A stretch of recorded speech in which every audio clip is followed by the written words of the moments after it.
Santapan Harian Minggu 27 Juli 2025.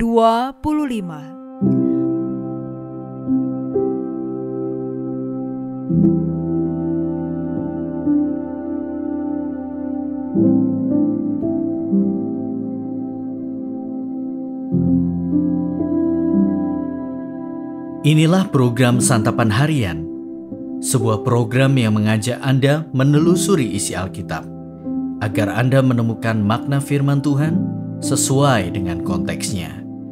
Santapan Harian tertuju bagi Anda yang ingin memiliki kehidupan rohani yang segar, kuat, dan sigap.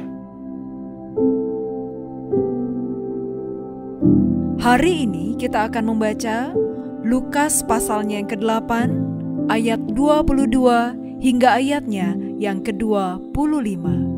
Namun sebelumnya, mari kita berdoa. Di dalam keheningan kami saat ini, kami berteduh untuk mendengarkan kebenaran firman-Mu ya Allah.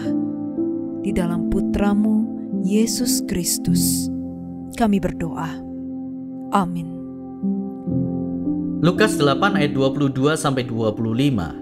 Pada suatu hari Yesus naik ke dalam perahu bersama murid-muridnya, dan ia berkata kepada mereka, "Mari kita pergi ke seberang danau." Mereka pun bertolak. Ketika mereka sedang berlayar, Yesus tertidur. Lalu turunlah topan ke danau sehingga perahu itu kemasukan air dan mereka berada dalam bahaya.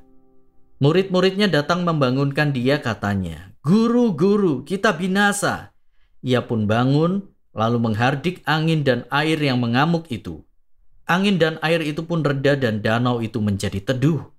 Lalu katanya kepada mereka, "Di manakah kepercayaanmu?" Mereka pun menjadi takut dan heran, lalu berkata seorang kepada yang lain, "Siapa sebenarnya orang ini? Sehingga ia memberi perintah kepada angin dan air dan mereka taat kepadanya?"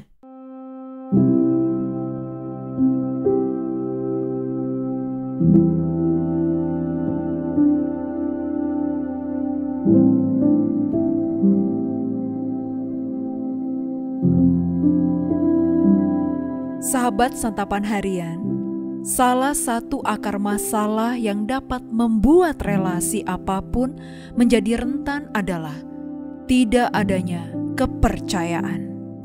Kepercayaan merupakan salah satu dasar dalam relasi. Saat kepercayaan hilang, muncullah kecurigaan, sehingga relasi bisa terganggu, bahkan rusak. Salah satu teguran yang Yesus berikan kepada murid-muridnya adalah, "Di manakah kepercayaanmu?" Ini jelas pertanyaan yang menohok bagi mereka yang sudah mendengarkan ajarannya dan bahkan menyaksikan banyak mukjizatnya. Ketika mereka melihat Yesus yang tertidur, bukannya tenang, mereka malah semakin takut. Hal itu karena pandangan mereka terfokus pada topan yang bisa menenggelamkan perahu mereka dan membuat mereka binasa. Tindakan Yesus yang bangun, menghardik angin dan air, serta membuat danau teduh, membuat mereka takut dalam arti mempertanyakan, siapakah Yesus?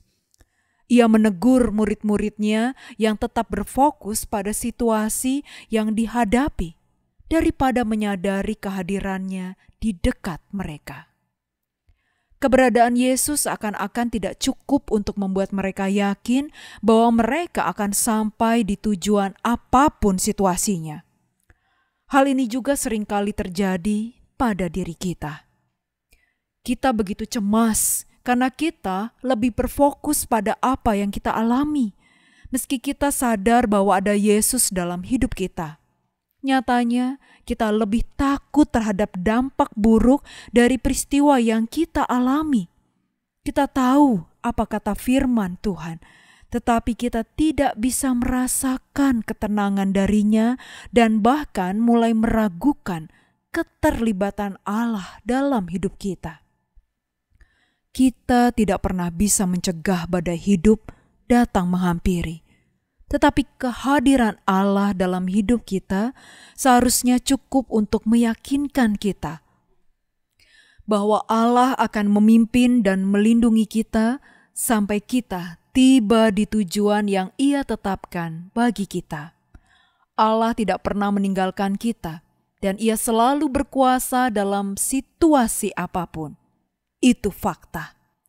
Allah lah yang memanggil dan membawa kita ke tujuannya, maka Ia juga yang akan menjamin keselamatan kita dari awal hingga akhir perjalanan hidup kita. Percayalah. Mari kita berdoa. Bapa, tolonglah kami untuk mempercayai kebenaran firman-Mu di saat kami sulit merasakan pemeliharaan dan kehadiran-Mu. Dalam dekapan kasih-Mu ya Yesus, kami berteduh. Amin.